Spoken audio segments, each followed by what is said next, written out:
sejahtera bagi kita semua. Perkenalkan, nama saya April Mesrianti dengan NIM 210306003 dari kelas PTNC Prodi Peternakan Fakultas Pertanian Universitas Sumatera Utara dengan dosen pengampu Ibu Tati Fidianasari SPTMP.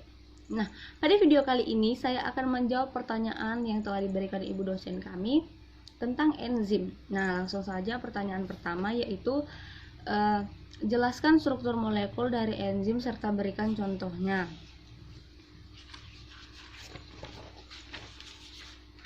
Nah, yang pertama itu ada apoenzim. Struktur enzim yang pertama adalah apoenzim. Apoenzim disebut juga dengan protein karena apoenzim merupakan bagian protein dari enzim yang bertindak sebagai tempat melekatnya substrat. Nah, apoenzim tersebut bersifat termolabil, peka terhadap suatu suhu tinggi. Ya, kemudian itu berfungsi menentukan kekhususan dari enzim. Apoenzim sangat menentukan fungsi biokatalisator dari enzim. Bagian ini akan rusak pada suhu terlampau panas atau bersifat termolabil. Apoenzim memiliki sisi yang berhubungan langsung dengan substrat, yakni sisi aktif dan juga sisi allosterik. Sisi aktif pada apoenzim merupakan sisi yang berkaitan dengan substrat atau zat yang akan dijadikan produk. Nah, bagian ini mengikat molekul substrat sehingga terjadilah proses katalis. Sementara itu ada sisi allosterik, yaitu pada apoenzim merupakan sisi yang berkaitan dengan kofaktor. Sisi ini dapat dipengaruhi oleh inhibitor non-kompetitif yang berstruktur sama dengan kofaktor. Nah, kemudian itu ada kofaktor. Nah, komponen enzim lainnya adalah kofaktor. Kofaktor merupakan komponen enzim yang bukan protein. Tidak seperti apoenzim, sifat kofaktor pada enzim dapat mengubah-ubah bentuk sisi aktif sehingga dapat ditempeli oleh substrat tertentu. Nah, kofaktor ini dibagi menjadi dua komponen utama, yakni koenzim atau molekul organik dan juga molekul anorganik atau gugus prostetik. Nah, perbedaan koenzim dan juga gugus prostetik ini berdasarkan bentuk ikatan antara senyawa organik dengan enzim.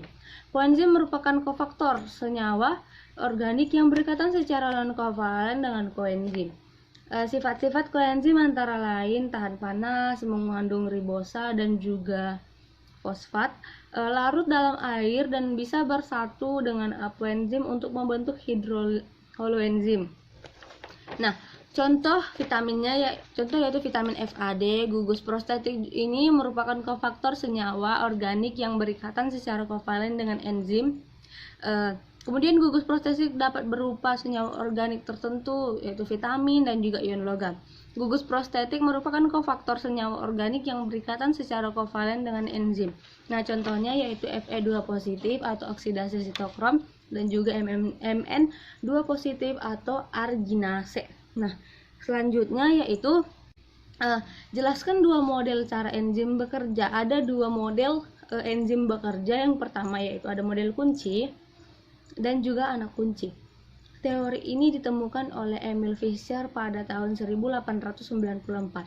Dia menyatakan bahwa enzim akan berkaitan dengan substrat yang mempunyai bentuk sama seperti sisi aktif dari enzim. Nah, berarti sisi aktif yang sama dengan enzim, maka enzim dan substrat akan saling berhubungan. Nah, yang kedua yaitu ada indus model atau model induksi. Nah, teori ini digunakan oleh Daniel Koslan pada tahun 1958. Pada enzim mempunyai sisi aktif yang fleksibel, namun sisi aktif enzim itu mempunyai titik pengikatan yang sama atau spesifik. Oleh karena itu, hanya substrat-substrat yang mempunyai titik pengikatan yang sama yang bisa menginduksi sisi aktif dari enzim agar saat membentuk seperti suatu substrat. Nah, adanya teori induksi ini dapat menyempurnakan kekurangan kunci dan juga anak kunci. Selanjutnya yaitu yang ketiga,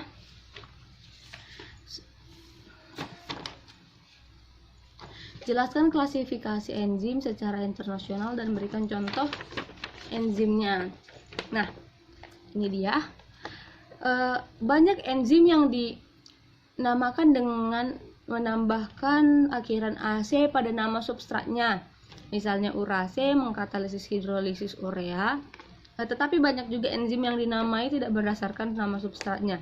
misalnya tripsin dan pepsin. Dan juga ada enzim yang dikenal dengan dua nama, misalnya amilase yang dihasilkan kelenjar ludah dan juga dinamakan pitialin. Nah, karena itu dan juga dengan terus meningkatnya jumlah enzim yang baru ditemukan, suatu dasar penggolongan enzim secara sistematis dikemukakan oleh persetujuan internasional. Sistem ini menempatkan semua enzim ke dalam kelas 6 kelas utama, masing-masing dengan subkelas berdasarkan atas jenis reaksi dan yang dikatalisnya. Contohnya yaitu ada oksidoreduktase. Nah, tipe reaksi transfer elektron contohnya ada alkohol dehidrogenase. Kemudian ada transferase yaitu tipe reaksi transfer gugus fungsinya, contohnya itu eksokinase. Nah, kemudian ada hidrolase, tipe reaksi hidrolisis, contohnya tripsin. Kemudian ada liase, isomerase, dan juga ligase. Lanjut, yang keempat yaitu jelaskan sifat dari enzim. Nah, sifat-sifat enzim yang pertama yaitu ada enzim sebagai katalisator. Nah, yang kedua ada enzim itu merupakan suatu protein. Struktur dari suatu enzim tidak lain adalah protein karena aktivitas kataliknya tergantung pada integritas struktur sebagai protein, walaupun ada beberapa senyawa yang bertindak sebagai katalis, misalnya RNA. Kemudian yang ketiga yaitu enzim itu khusus. Nah, fungsi enzim itu tertentu. Tiap perubahan zat tertentu diperlukan suatu jenis enzim tertentu pula. Misalnya ada enzim katalase yang hanya digunakan menguraikan H2O2. Kemudian amilase hanya untuk mengkatalisis amilum sebagai substratnya. Nah, yang keempat yaitu ada enzim bekerja bolak-balik. Enzim yang bisa bekerja bolak-balik yaitu misalnya ada enzim lipase dapat bekerja untuk mengkatalis molekul lemak menjadi komponen penyusunnya, yaitu asam lemak. Nah, kemudian ada gliserol atau sebaliknya menyusun lemak dan juga komponen-komponennya.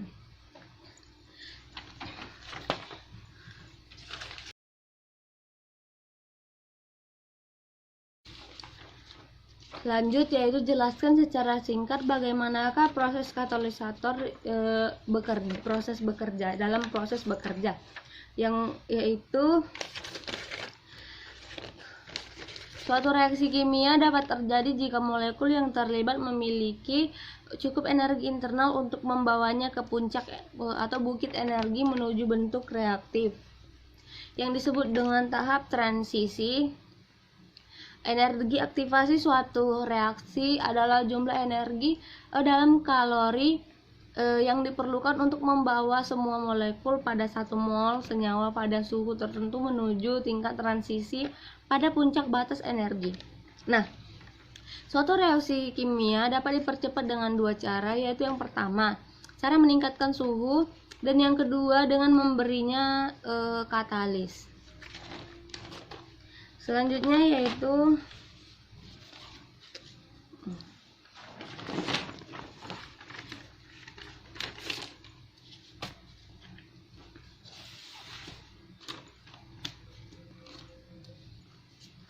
jelaskan faktor yang mempengaruhi kerja enzim dan berikan contohnya.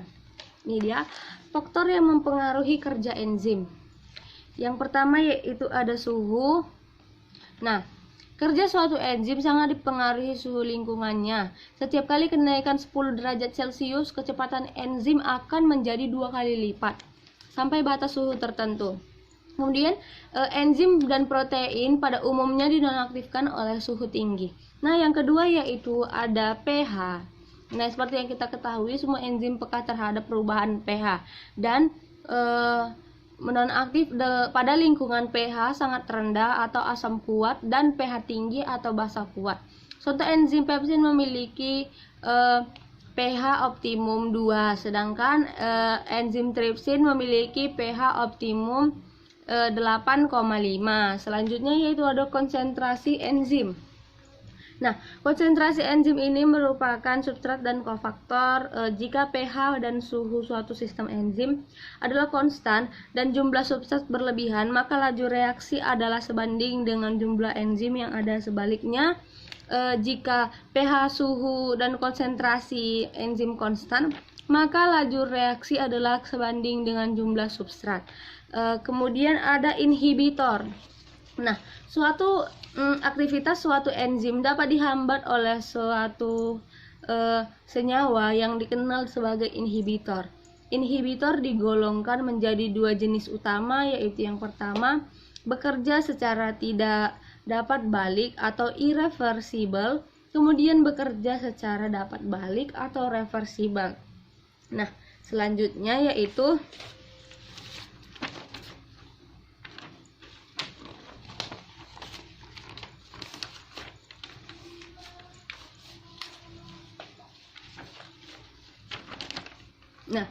yang ketujuh yaitu jelaskan bagaimana mekanisme feedback inhibition dapat terjadi pada enzim. Pola umum pengontrolan jalur metabolisme biasanya terjadi ketika enzim pertama pada jalur metabolisme tersebut dihambat kerjanya oleh hasil akhir dari jalur metabolisme tersebut. Ini penghambatan ini biasanya dinamakan dengan feedback inhibition. Pengontrolan model feedback inhibition di mana enzim yang bekerja pada tahap S1 dihambat oleh produk atau kita sebut dengan produk akhir Z yang memberikan keuntungan pada sel, yaitu organisme tersebut dapat mengatur suplai energi dan juga mencegah menumpuknya senyawa intermediate B, C, D, seterusnya selama proses metabolisme terjadi. Nah, banyak jalur metabolisme dalam tubuh organisme berbentuk cabang sehingga proses feedback inhibition yang terjadi dapat berlangsung di beberapa titik atau tempat. Nah, yang kemudian itu mekanisme penghambatan ini dinamakan sequential feedback inhibition. Pada beberapa jenis jalur metabolisme ini, produk akhirnya dapat berikatan dengan enzim bukan pada sisi aktif enzim. Tetapi pada titik kontrol lainnya, enzim demikian dinamakan enzim allosterik. Enzim allosterik sering berbentuk protein yang memiliki beberapa subunit protein dan memiliki satu atau lebih sisi aktif pada masing-masing subunitnya. Nah, terikatnya substrat pada sisi aktif enzim akan menginduksi perubahan konfirmasi protein pada enzim tersebut yang memungkinkan sisi aktif lainnya memiliki afinitas untuk berikatan dengan molekul substrat. Sekian yang dapat saya sampaikan. Apabila ada salah kata dan juga kata-kata yang tidak berkenan, saya memohon maaf. Banyak kekurangan dalam video ini. Saya menerima saran dan juga masukan. Terima kasih.